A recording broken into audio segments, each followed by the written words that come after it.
thank you for waiting, but also thank you to people right across Northern Ireland for working with us. Over the last number of days, I have received many messages from people about the situation in Northern Ireland, and many are concerned about their health or that of their loved ones. Many are anxious and in some cases despondent about their jobs and businesses.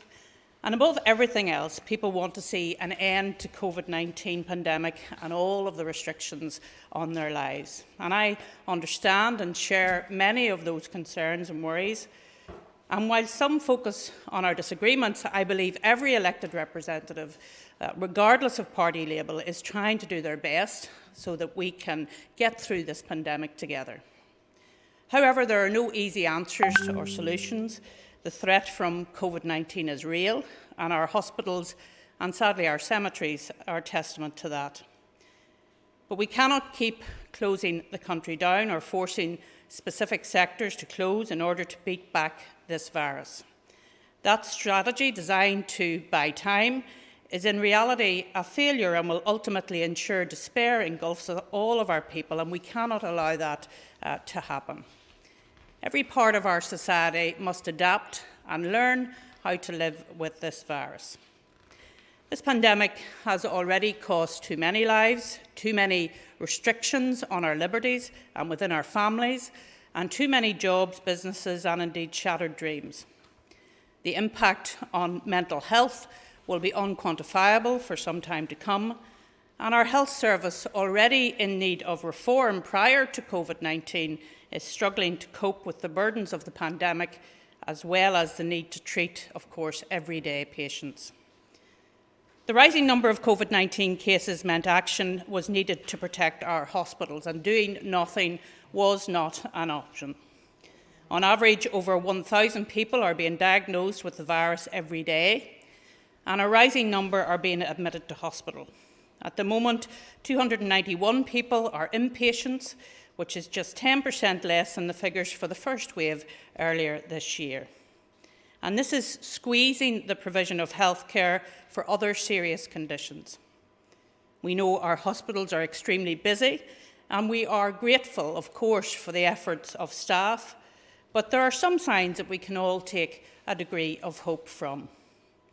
There are early indications that our shared effort is turning the tide, and there is a slowing in the rate of infection, albeit the rate is still at a high level. Our advisors are optimistic that we might reach a point soon where the average number of cases will begin to fall. They expect the peak of COVID inpatients to be similar to the spring, and that this might be reduced over the next week.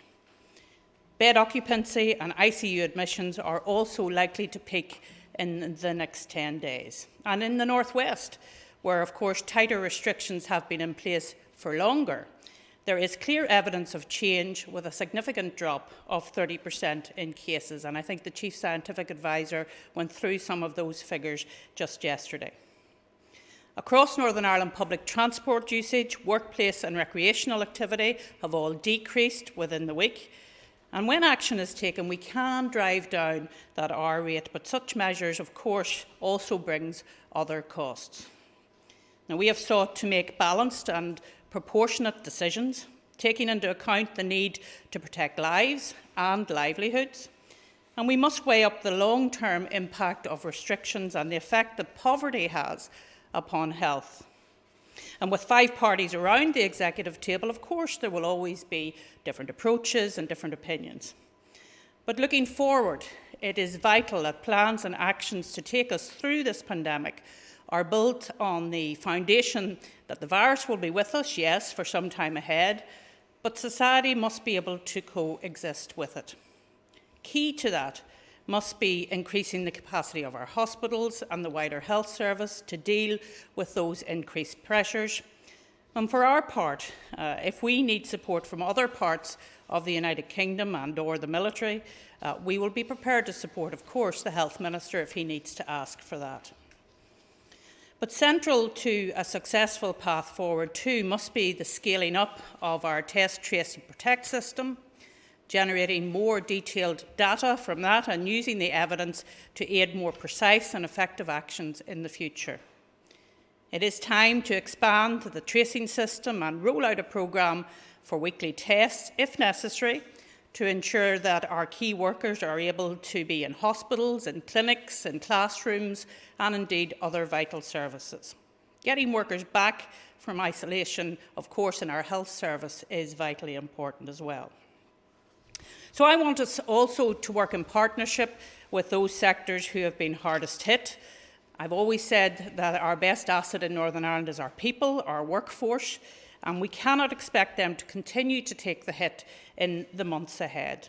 So just as it was possible to return to schools in a safe COVID way, we must develop a sustainable model for our hospitality and close contact sectors so that they can reopen in a way that bolsters the trace and contact system and is designed to withstand the COVID environment that will exist in the period ahead.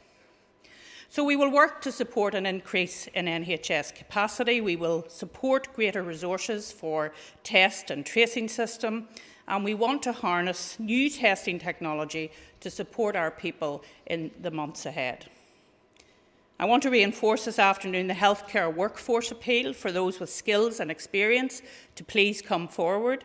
Almost 3,000 applicants have already done so, but bear in mind that in the context of 2,700 regular health and care staff being off work for COVID-related reasons, it's important that we continue to make that appeal, and you can find further information on that on the website. I assure you that the present restrictions will not be in place for a moment longer than they need to be. But we do need to bear in mind that until there is a vaccine, that we are living with this virus for some time to come. It is key to our recovery and renewal that we adapt and we learn and transform the way that we deal with the risk of COVID-19. And we know that people are not just worried about their health, they're worried about their jobs, putting food on the table, and making sure that the life chances of our young people are protected. And today, the Executive has agreed to provide funding support of over £1.3 million for payments in lieu of free school meals for the period of the 19th of October to the 23rd of October, and also to make funding available for the following week as well. Ministers will bring proposal next week to cover the second week of the extended second half-term break, and in an effort to try and assist families experiencing food vulnerability. And as we plan for exiting these restrictions and coexisting with the virus, we will need to plan and communicate for significant points of importance to our citizens: Halloween, remembrance events, Christmas and other faith celebrations and observances, and of course the New Year. And we have tasked our teams to draft plans for those fixed events. So over the next few weeks, please think about the large and the very small steps you can take to reduce your risk of exposure to the virus and make sure that you do not pass it on to others. Remember, the virus doesn't spread itself. Limit your contact with others as much as you can. Keep washing your hands regularly and often. And remember, it's not a pick and mix menu.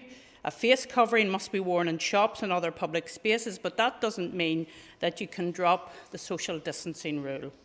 These are small steps, but together they can have a big impact. So in closing, the challenges we all face at present are without comparison in modern time, and every person in Northern Ireland can make a difference in the days, weeks and months ahead by observing the regulations, by following the public health messages. You can all make a real difference. So please help us, because together we can reignite the flame of hope right across Northern Ireland. Declan.